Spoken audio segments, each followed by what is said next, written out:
నమస్తే welcome to Telugu scribe 4-5 రోజుల సంధి తెలంగాణలో ఒక విషయం మీద బాగా చర్చ జరుగుతుంది. అదేంటంటే ఓల్డ్ సిటీల కరెంటు బిల్లులను వసూలు చేసే బాధ్యతను అదానీ కంపెనీకి అప్పజెప్పుడు.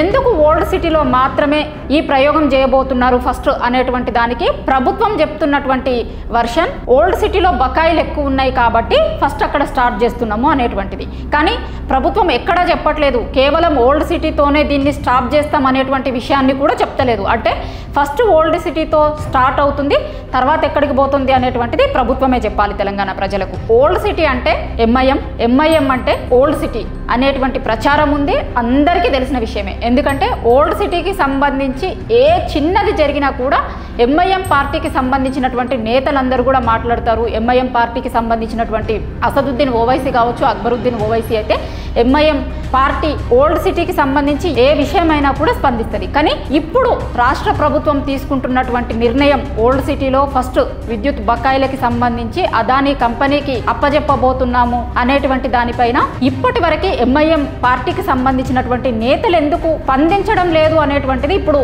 రాష్ట్ర వ్యాప్తంగా జరుగుతున్నటువంటి చర్చ. ఎందుకంటే గతంలో ఇదే అదానీ పైన అసదుద్దీన్ ఓవైసీ చాలా సార్లు మాట్లాడారు, అదానికి సంబంధించినటువంటి ఇష్యూస్ పైన. ఇప్పుడు అదే అదానీ కంపెనీ ఓల్డ్ సిటీలో అడుగు పెట్టబోతోంది, కానీ దీనికి మాత్రం ఎంఐఎం పార్టీ నేతలు స్పందించడం లేదు. ఎందుకు స్పందించడం లేదు అనేటువంటిది ఇప్పుడు అందరూ ఆసక్తిగా ఎదురు చూస్తున్నారు.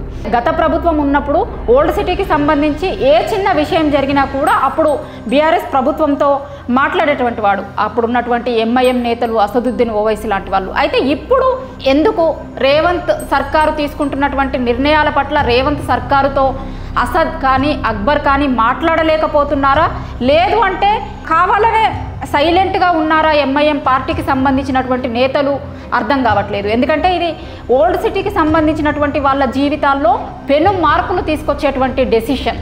ఈ డెసిషన్ వల్ల తెలంగాణ రాష్ట్రం ముందు ఓల్డ్ సిటీని అవమానించినట్టే ఒక రకంగా. ఎందుకంటే వాళ్ళ దగ్గర వసూళ్లు జరగట్లేదు కాబట్టి ముందు అక్కడ స్టార్ట్ చేస్తున్నాము ఓల్డ్ సిటీలో అనేటువంటిది సాక్షాత్తు సీఎంఏ చిట్చాట్లలో ఇంకా వేరే వాళ్ళతో మాట్లాడినప్పుడు చెప్తున్నటువంటి మాట.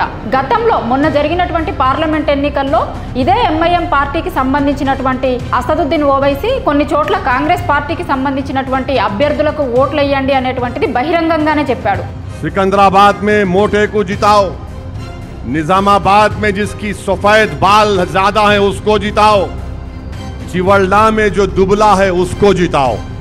तो समझ में आया आपके हैदराबाद में पतंग, तेलंगाना में बीजेपी खत्म।